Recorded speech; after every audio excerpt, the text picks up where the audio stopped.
नमस्कार दोस्तों, आर्यमा हिंदी ज्ञान संबोधि में आप सभी का स्वागत है।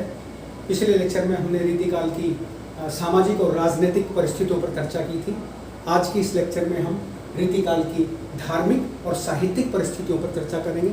जैसा कि आपको मालूम है, प्रत्येक युग की युगीन परिस्थितियाँ होती हैं जो उस देश काल वातावरण का चित्र प्रस्तुत करती हैं। तो रीतिकाल की भी अपनी युगीन परिस्थितियाँ थी जिन्होंने उसके राजनीतिक परिस्थितियों पर, धार्मिक परिस्थितियों पर, आर्थिक परिस्थितियों पर, सांस्कृतिक परिस्थितियों पर, साहित्यिक परिस्थितियों पर, सब पर अपना असर डाला। जैसा कि मैं आपको पहले भी बता चुका हूँ कि संवत 1700 से लेकर के संवत 1900 विक्रम का जो समय था वो रीतिकाल का समय माना जाता है और ये कुल 200 वर्षों का समय था। इन 200 वर्षों में जो है हिंदी का अपना ही अलग तरह का एक श्रृंगारिक काव्य लिखा गया जिसका अपना एक महत्व है, जिसमें कुछ कमियां भी थी और जिसके कुछ अपने गुण भी थे। तो उन्हीं की चर्चा हमने पिछले लेक्चरों में भी की है। आज हम जो है रीतिकाल की धार्मिक और साहित्यिक परिस्थितियों पर चर्चा करेंगे। तो मैंने कुछ ये कंटेंट्स बनाए हैं, इन कंटेंट्स को मैं डिस्क्राइब करूँगा। तो इन कंटेंट्स के अलावा मैं जो कुछ बोलता हूँ उनको विशेष तौर से ध्यान से सुने ताकि आपको पता चल सके कि रीतिकाल की धार्मिक परिस्थितियाँ कैसी थी और उसकी साहित्यिक परिस्थितियाँ कैसी थी। यदि मैं रीतिकाल की धार्मिक परिस्थितियों की बात करता हूँ तो उसमें पहला पॉइंट है, रीतिकाल समाज के घोर नैतिक पतन के कारण, रीतिकालीन समाज के घोर नैतिक पतन के कारण धार्मिक परिस्थितियाँ भी बेहाल हो गई थी। जैसा कि मैंने आपको पिछले लेक्चर्स में बताया भी था कि सामाजिक जो उस तरह का उस रीतिकाल का जो सामाजिक जीवन था उसका नैतिक पतन हो चुका था, उसमें किसी प्रकार की सुगंध नहीं रह गई थी और उस जो है सामाजिक अराजकता का प्रभाव जो है धार्मिक परिस्थितियों पर भी पड़ा। देखिए, हर परिस्थिति आपस में जुड़ी हुई है। यदि राजनीतिक परिस्थिति अराजकपूर्ण है तो आपकी सामाजिक परिस्थिति भी अराजकपूर्ण होगी। यदि धार्मिक और सामाजिक परिस्थिति भी अराजकपूर्ण है तो उसका साहित्य पर भी असर पड़ेगा। एक युगीन परिस्थिति दूसरी युगीन परिस्थिति को प्रभावित करती है। तो रीतिकाल का जब राजनीतिक और सामाजिक जीवन भी जो है एक तरह से दूषित था, एक तरह से उसमें अराजकता का माहौल था, तो वही अराजकता का माहौल जो है धार्मिक परिस्थितियों पर भी पड़ा और रीतिकाल तक जो है रीतिकाल में जो है वो इस तरह की परिस्थितियाँ देखने को मिली। अराजकता की परिस्थितियाँ धार्मिक परिस्थितियों में भी देखने को मिली। यदि मैं दूसरे पॉइंट की बात करता हूँ तो भक्ति काल के सूर तुलसी की जो सात्विक भावना थी वो रीतिकाल तक आते आते दूषित हो गई थी। भक्ति काल में आपने देखा सूरदास थे, उसमें तुलसीदास जी थे, उसमें मीराबाई थी, रसखान थे, बहुत ऐसे प्रसिद्ध समृद्ध कवि थे जो कवि के साथ साथ श्रेष्ठ भक्त भी थे। अपने आप में उनका देश के श्रेष्ठ भक्तों में उनकी गिनती की जाती है। तो उस समय जो काव्य लिखा गया था उसमें सात्विकता थी, उसमें मर्यादा थी, उसमें सामाजिक मर्यादा थी, उसमें मानवीय मर्यादा थी, उसमें जो है राम और श्री कृष्ण में पुरुषोत्तम गुण थे। लेकिन रीतिकाल तक आते आते भक्ति काल की जो सात्विक भावना थी वो कहीं ना कहीं दूषित हो गई थी, प्रभावित हो गई थी। हमारे जो आदर्श पात्र थे राम और श्री कृष्ण, उनको कहीं ना कहीं प्रदूषित कर दिया गया था, उनका घोर श्रृंगारिक रूप प्रस्तुत किया गया था। तो ये अपने आप में बड़ी खामी थी इस काल में, रीतिकाल में, कि आदर्श पात्रों को भी उन्होंने एक सामान्य सा पात्र बना करके दूषित कर दिया था। यदि मैं तीसरी परिस्थिति की बात करता हूँ धार्मिक परिस्थिति की, तो कृष्ण राधा की लीलाओं का मूल भाव नष्ट हो चुका था और इन आदर्श पात्रों को भोगवाद के आदर्श के रूप में स्थापित कर दिया गया था। भक्ति काल में जो कृष्ण, राधा, राम, सीता, जो हमारे आदर्श पात्र थे, समाज में जिनके आदर्श के जो है गीत गाए जाते थे, जिनके आदर्श के जो है जगह जगह प्रमाण मिलते थे। तुलसीदास जी के रामचरितमानस में जो है मर्यादा पुरुषोत्तम राम की बात की गई है। भागवत के कृष्ण में भगवान को जो है कलावतारी बताया गया है, भगवान को जो है पुरुषों में उत्तम बताया गया है, श्री कृष्ण को उनकी लीलाओं का सात्विक वर्णन किया गया है। लेकिन रीतिकाल में जो है राधा कृष्ण को और राम सीता को एक सामान्य मनुष्य की तरह प्रस्तुत करके उनका घोर श्रृंगारी वर्णन किया गया और इन ऐतिहासिक पात्रों का कहीं ना कहीं अपमान भी हुआ। यदि मैं बात करूँ चौथी परिस्थिति की, धार्मिक परिस्थिति की, तो रीतिकाल की जो धार्मिक परिस्थिति उसमें आडंबरों और रूढ़ियों ने धर्म का स्थान ले लिया था।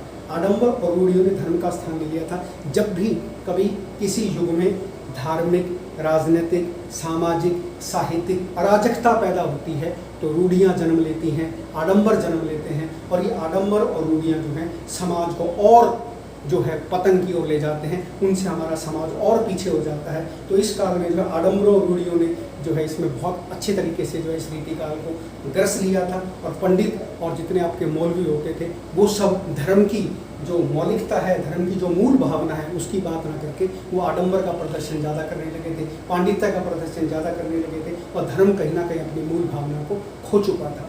यदि मैं अगली परिस्थिति की बात करता हूँ तो मंदिरों और मठों में अनाचार फैल गया था। रीतिकाल की मैंने बताया था कि जब भी कोई परिस्थिति अराजक होती है, किसी भी युग की परिस्थिति अराजक होती है, तो उसका सभी क्षेत्रों पर जो है समान रूप से प्रभाव पड़ता है और सभी क्षेत्र जो है उससे कहीं ना कहीं अराजक हो जाते हैं। तो मंदिर मठों की हमारे देश में प्राचीन परंपरा थी, तो कहीं ना कहीं जो है वहाँ भी आपको जो है अनैतिकता देखने को मिली। आपने दक्षिण भारत में देवदासी प्रथा के बारे में सुना होगा। देवदासी प्रथा पर काफ़ी फिल्में भी बनी हैं और काफ़ी कुछ साहित्य लिखा गया है। तो ये देवदासी प्रथा भी जो है रीतिकाल में स्थापित थी। कहीं ना कहीं मंदिर और मठों में जो है स्त्रियों का शोषण किया जाता था और उनको देवदासी बना करके उनका कहीं ना कहीं उनका जो है एक तरह का शारीरिक शोषण होता था। ये समाज की बड़ी गंदी कुप्रथा थी जो पिछले कुछ वर्षों तक चलती रही है। पिछले एक डेकेड में भी इस तरह की परिस्थितियां जो है दक्षिण भारत में देखने को मिलती रही है देवदासी प्रथा की। तो रीतिकाल में जो है मंदिर और मठ अनाचार के केंद्र बन गए थे, वहाँ पर जो है देवदासी प्रथा प्रचलित थी। यदि मैं अगली परिस्थिति की बात करता हूँ तो सूफियों के काव्य में आध्यात्मिकता कम और भौतिकता ज़्यादा स्पष्ट दिखाने लगी, ज़्यादा स्पष्ट दिखाई देने लगी थी। ये वही सूफी थे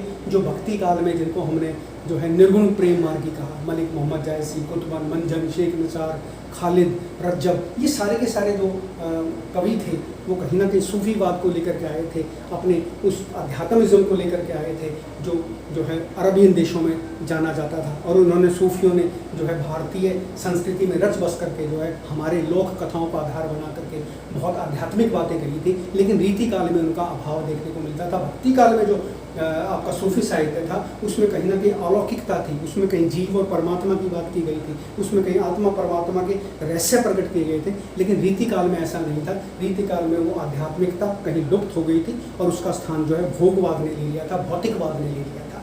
यदि मैं अगली परिस्थिति की बात करता हूँ तो उस समय भिन्न भिन्न संप्रदायों और भिन्न भिन्न मतों का प्रचार प्रचलित था, जिस कारण धार्मिक विवाद होता रहता था। क्योंकि रीति काल के समय भी, भक्ति काल के समय भी जो है बहुत सारे भारत में मत प्रचलित थे। द्वैतवाद था, अद्वैतवाद था, विशिष्टाद्वैतवाद था, शुद्ध द्वैतवाद था, कहीं ना कहीं जो है आपका सखी संप्रदाय था, बहुत सारे संप्रदाय थे, राधा वल्लभ संप्रदाय था। तो वो सारे जो भक्ति काल के संप्रदाय थे रीति काल तक भी चलते रहे, लेकिन रीति काल तक आते आते वो सब के सब अपने मतों को लेकर के मुखर हो गए। अपने मतों का प्रचार करना ही अपना जो है जीवन दर्शन मानते थे। इससे क्या होता था, एक मत दूसरे मत से टकराने लगा और आपस में मतभेद होने लगा और इससे जो है धार्मिक उन्माद पैदा हो गया। लोग जो जिस धार्मिक भावना की, जिस धार्मिक आदर्श की लोग कल्पना करते थे, समाज जिसका आदर्श प्रस्तुत करता था, वो कहीं ना कहीं दूर हो गया और एक मतवाद का प्रचार हुआ और धार्मिक उन्माद बढ़ा। ठीक है, ये सारे के सारे एक प्रकार के आडंबर थे, ये सारे के सारे कहीं ना कहीं धार्मिक परिस्थितियों को प्रभावित करने वाले कारक थे।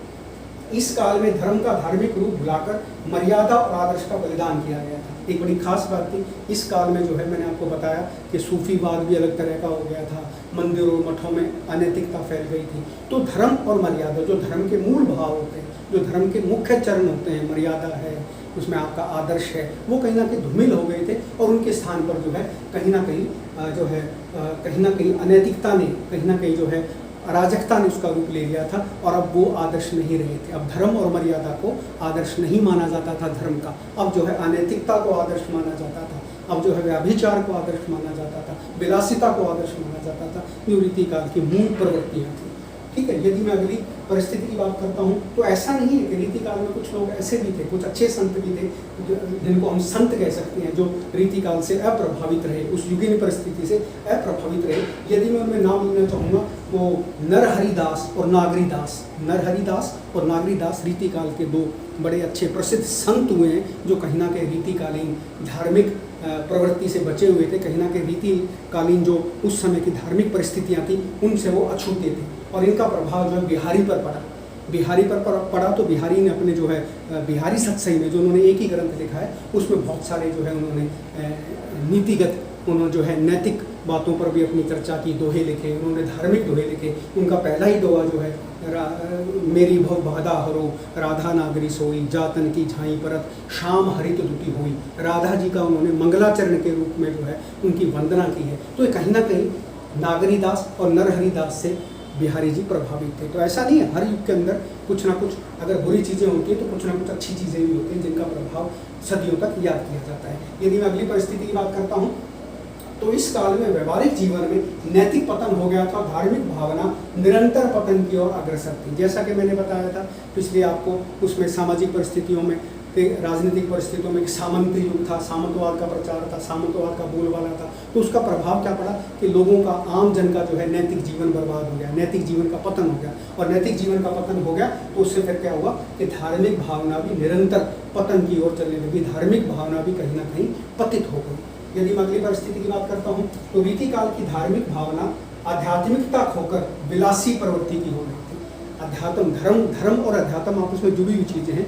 यदि धर्म आध्यात्मिकता का प्रचार नहीं करता है या लोगों के अंदर आध्यात्मिकता नहीं पैदा करता है तो धर्म नहीं है। तो रीतिकाल में क्या हुआ कि आध्यात्मिक भावना जो थी वो कहीं ना कहीं खो गई थी और विलासी प्रवृत्ति धर्म के अंदर घुस गई थी, जिस कारण इस काल में धार्मिक प्रवृत्तियां भी अन्य परिस्थितियों की तरह, अन्य परिस्थितियां कौन सी, राजनीतिक परिस्थितियां, सामाजिक परिस्थितियां, साहित्यिक परिस्थितियां, आर्थिक परिस्थितियां, उनकी भांति जो है धार्मिक परिस्थितियां भी कहीं ना कहीं दूषित सी हो गई थी। उनमें भी कहीं ना कहीं प्रदूषण पैदा हो गया था, उनमें भी कहीं विलासपूर्ण जो है चीज़ों का प्रचार होने लगा था, वो भी कहीं ना कहीं दूषित हो गई।